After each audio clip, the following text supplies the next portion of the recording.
सफर संघर्ष का। कोई मुखिया धनवंती यादव ऐसे ही नहीं बन जाता।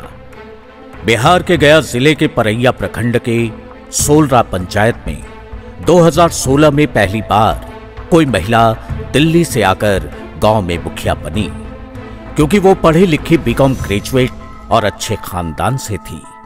महिला मुखिया होने के नाते धीरे धीरे और संघर्ष बढ़ता गया, क्योंकि मुखिया धनवंती यादव को अपने घर गृहस्थी के साथ साथ पंचायत का भी काम देखना पड़ता था।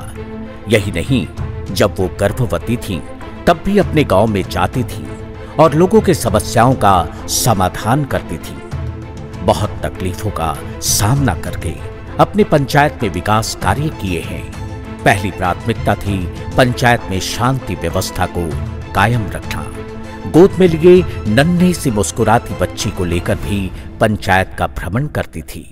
अपने पंचायत के लोगों के लिए प्राण न्यौछावर करने के लिए हमेशा तैयार रहती हैं।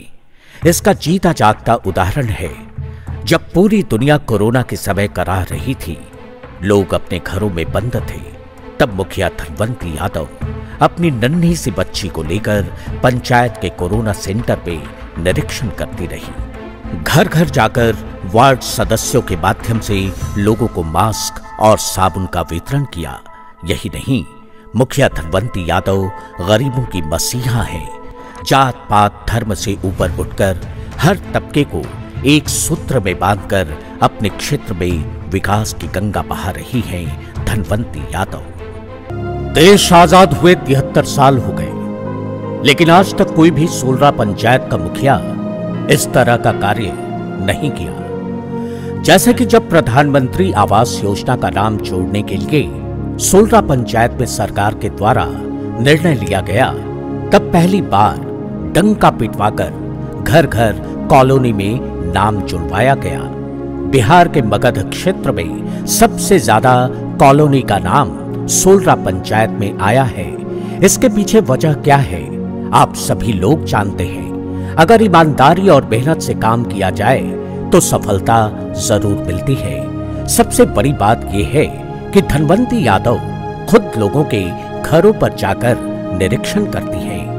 अगर कोई महादलित की मौत हो जाती है तो उस परिस्थिति में धनवंती यादव मृतक के शव को अपने नन्ही सी बच्ची को गोद में लिए हुए भी कभी कभी कंधा देती है, ताकि समाज में नीच और ऊंच का फासला कम हो सके।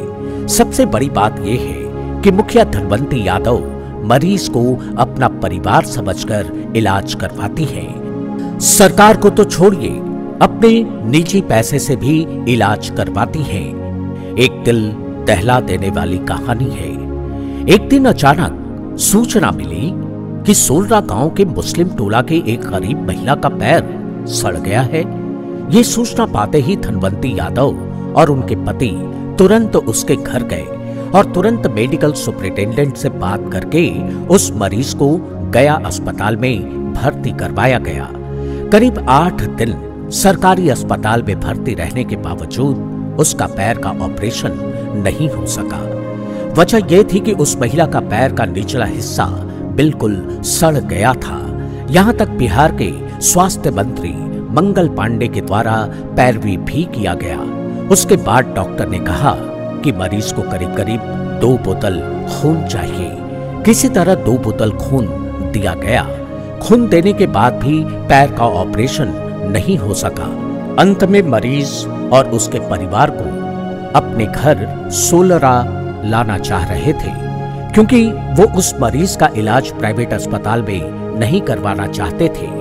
क्योंकि आप सबको पता है कि प्राइवेट अस्पताल का चार्ज देना सब लोगों की बस की बात नहीं है। ये सूचना जब धनवंती यादव और कृष्णा यादव को मिली तो वे सोचने लगे, अगर ये मरीज मेरी मां होती तो उस परिस्थिति में मैं क्या करता? अपने मां को गांव लेकर चला जाता या किसी अच्छे प्राइवेट अस्पताल में इलाज करवा दें। अंतरात्मा से आवाज आई कि नहीं, अपनी मां समझकर इलाज करवाना चाहिए। इसके बाद तुरंत कृष्णा यादव के द्वारा सरकारी अस्पताल से उस मरीज को अपने निजी खर्चे पर निजी अस्पताल में इलाज के लिए लाया गया तो यहाँ भी डॉक्टर ने कह दिया कि एक बोतल और खून की जरूरत है। किसी तरीके से फिर खून का इंतजाम किया गया और अंत में उस गरीब महिला को अपना मां समझकर पैर का ऑपरेशन करवाया गया। अब उस महिला के सारे परिवार वाले, उनके समाज के सारे लोग मुखिया धनवंती यादव जी की सराहना कर रहे हैं। ऐसे ही एक बार कोसटीहरा गांव के रहने वाले कामेश्वर यादव की पत्नी की तबीयत अचानक खराब हो गई। पहले गया के प्राइवेट अस्पताल में भर्ती थी, फिर गया मेडिकल रेफर किया गया, उसके बाद एम्स भेजा गया, वहां भी इलाज नहीं हो पाया। फिर पीएमसीएच भेजा गया, वहां भी रेफर किया गया। अंत में आईजीएमएस पटना में वीवीआईपी ट्रीटमेंट करवाया गया। अब कामेश्वर यादव की पत्नी जिंदा है। जब वो महिला एक दिन गेहूं काट रही थी तो एक महिला ने पूछा कि तुम्हारे कितने बेटे हैं? तो वो महिला बोली, मेरा 4 बच्चा है। सोलरा मुखिया का पति कृष्णा भी मेरा ही बेटा है, क्योंकि उसने मेरी जान बचाई है। इस तरीके से धनवंती यादव और कृष्णा यादव ने लोगों की सेवा की है। एक बार की बात है कि रामदेव प्रसाद झिकटिया के पुतोहू अस्पताल में भर्ती थी। डॉक्टर ने कहा कि तुरंत खून की जरूरत है, अगर नहीं तुरंत खून दोगे तो मरीज मर जाएगा। रामदेव प्रसाद तो बिल्कुल डर गए, कोई भी खून देने के लिए तैयार नहीं हुआ। लेकिन कृष्णा यादव को फोन किया गया, बिना कुछ कहे तुरंत गया अस्पताल में आकर खून दिए, जिससे कि उनकी पुतोहू और बच्चे दोनों बच गए। धनवंती यादव का कहना है कि नली गली खरंजा बिजली पानी लगभग हर मुखिया द्वारा किया जाता है। असली मुखिया बनने का मतलब है अपने पंचायत के लोगों की जान बचाना, क्योंकि एक स्वस्थ व्यक्ति ही अच्छे समाज का निर्माण कर सकता है। अगर लगता है कि मुखिया धनवंती यादव के अलावा कोई और ऐसी महिला मुखिया प्रत्याशी है जो खुद के दम पर बीडीओ, सीओ, एसडीओ, डीएम के सामने आंखों में आंखें डालकर अपने क्षेत्र की समस्या को रख सकती है और सारे कामों को करवा सकती है, तो आप उस महिला को अवश्य वोट दें। लेकिन अगर लगे कि अभी जितनी भी महिला प्रत्याशी इलेक्शन में खड़ी हैं, उसमें से धनवंती यादव ही सबसे अच्छी और बेहतर प्रत्याशी है और यही फिर से जीतेंगी भी, तो उस परिस्थिति में आप अपना कीमती वोट धनवंती यादव को ही दें। फिर से धनवंती यादव को मुखिया बनाएं। धन्यवाद। समाज के लिए लड़ो, बोल नहीं सकते तो लिखो, लिख नहीं सकते तो साथ दो, साथ भी नहीं दे सकते तो जो लिख बोल और लड़ रहे हैं उनका मनोबल बढ़ाओ। ये भी नहीं कर सकते तो कम से कम उनका मनोबल गिराओ तो मत, क्योंकि वे आपके हिस्से की लड़ाई लड़ रहे हैं। पिछले कई सालों से मुखिया धनवंती यादव आपके लिए, आपके पंचायत के विकास के लिए संघर्ष किया है। सिर्फ धनवंती यादव ही नहीं, उनके पति और गांव के सम्मानित लोग भी पंचायत के विकास के लिए हाथ बटाए हैं। जब पंचायत में घर घर शौचालय नहीं था, उस परिस्थिति में भी एक महिला मुखिया होते हुए सभी ग्रामीणों को समझाया और बताया कि शौचालय बनाना आपकी इज्जत ही नहीं, सम्मान की बात है। याद होगा, बरसात के दिनों में भी एक तरफ जब किसान लोग धान की रोपनी कर रहे थे और दूसरी तरफ मुखिया धनवंती यादव अपने प्रखंड विकास पदाधिकारी को लेकर गांवों का भ्रमण कर रही थी, क्योंकि उस समय सरकार का दिशा निर्देश था कि जो पंचायत ओडीएफ घोषित होगा वहां ज्यादा मुखिया को विकास का फंड दिया जाएगा।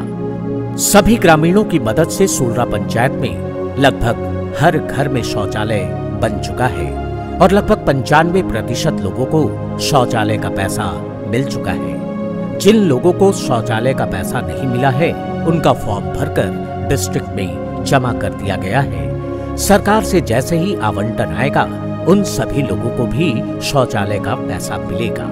ठीक उसी तरह से हर जरूरतमंदों को प्रधानमंत्री आवास योजना का भी सभी को लाभ मिलेगा, क्योंकि जब हम लोग शौचालय गांव-गांव में घूम घूम कर बनवाते थे तो कई लोग बोलते थे कि सरकार इतना पागल थोड़े ही ना है कि सबको पैसा दे देगा। लेकिन आज आप सबको पता है कि लगभग सभी लोगों को शौचालय का पैसा मिल चुका है और जिनको नहीं मिला है उनको भी मिलेगा। जिस तरह शौचालय का पैसा मिला, ठीक उसी तरह आप सभी जरूरतमंदों को कॉलोनी भी मिलेगी, क्योंकि आजादी के बाद पहली बार सबसे ज्यादा मगध प्रमंडल में कॉलोनी का नाम सोलरा पंचायत में आया है। और अगर मुखिया धनवंती यादव दोबारा मुखिया बनी तो लगभग जिन जिन लोगों का नाम कॉलोनी में आया है सभी को पक्का मकान मिलेगा। इस दुनिया में हर काम संभव है, बशर्ते वो काम दिल और जुनून से, ईमानदारी से किया जाए। इस बार फिर धनवंती यादव को ही मुखिया बनाए।